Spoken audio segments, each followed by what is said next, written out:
Hey guys, I got another awesome boat to go over with you today. This is a 1970 hunt deck, so it's right at 21 feet long. Got a 200 Suzuki on the back of it. Loaded down with lots of options and storage and stuff like that. Got some pretty unique things on it. First thing I want to start off by showing you that's a little unique is this is the first GT model that we've done that had these double seats behind it. And you can do this in a 70-inch bottom. You can't do it in anything smaller. Once you start getting to a 62, the area on the sides of these seats comes in so tight that it's not easy to get back and forth from the back deck to the front deck or past the console. But you can do it on a 70-inch bottom. So that's what this gentleman opted to do. He's got a traditional back deck back here that's just storing the stuff that he's got to have in here: gas tank, cranking battery, power pole pumps if he ever adds them, stuff like that. And he's got the two seats on this elevated back deck back here. Now lots of times you'll see us drop down with a rear storage bench in there, and that gets these seats a little lower. But because they're up this high, you can see if you take the camera, my feet just kind of dangle like this, right? That's why we don't like to put these seats on top of the decks in the back for passengers. When it's the driver, we've got a footrest. So he can sit right here and put his feet on a footrest. It's no problem. He's up elevated, sitting higher than his passengers in front of him. That's all good. This person here is also behind the console as well. Now, if you hand me that phone, I'm going to walk through this boat through you and show you some of the different things that he's done on the front deck and in his storage boxes. All right, starting on the back deck here, he's got a triangle step in each corner. That triangle step will allow him to step on that triangle and then go up to the back deck if he needs to. If forward is the way that he needs to go, he's got storage boxes on both sides of the console that also act as a step to go up. He's got a handrail right here to grab and hold the handrail to go to the front deck.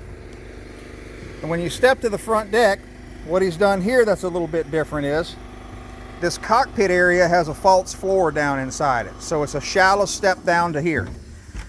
Inside this area here in the floor, it actually raises up for storage.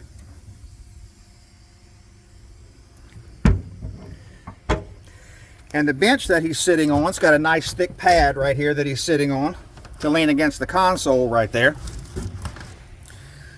And this bench that he's sitting on is a live well, and it's a pretty doggone big live well.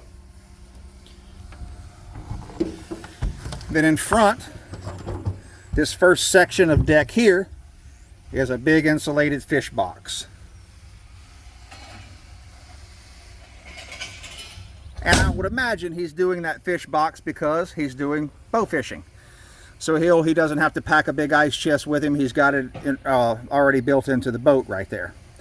Now, the bow fishing rail system that he has up here has pretty much replaced the bow fishing decks that we used to do years ago. They're just so much lighter, it's cheaper, it's easier to take off in three sections. You have the section on the right side, the section on the left, and then one in the middle. And you could send your kid out here to take it off of there by himself. So it's just easier to go from rod and reel fishing to bow fishing and pretty quickly and easily without the help of 4 friends and a crane to get that deck off the front of that boat. Now inside here, he's got storage. All of his tackle and stuff like that can go inside there. And then up here, trolling motor batteries, life jackets, throw cushions. He's gonna have a 36-volt system wired up right there. And he can store all of his life jackets and throw cushions up there. Rod boxes on both sides.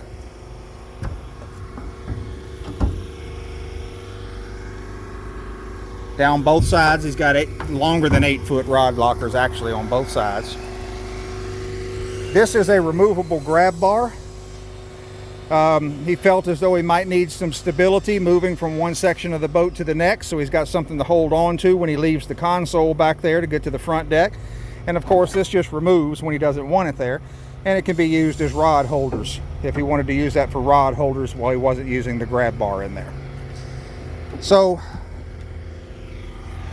lights all the way around it on the deck, courtesy lights all the way on the floor. It's got the gator skin double seats right there. Had his motor painted camouflage to match the boat. Wanted a few rod holders on the back here. Set him up with that. What a great looking boat, man. I'm trying to think of stuff that you can't do in this boat, and it's kind of hard to think of something. He can do anything he wants to in this thing. Beautiful ride. Thanks for checking it out, guys.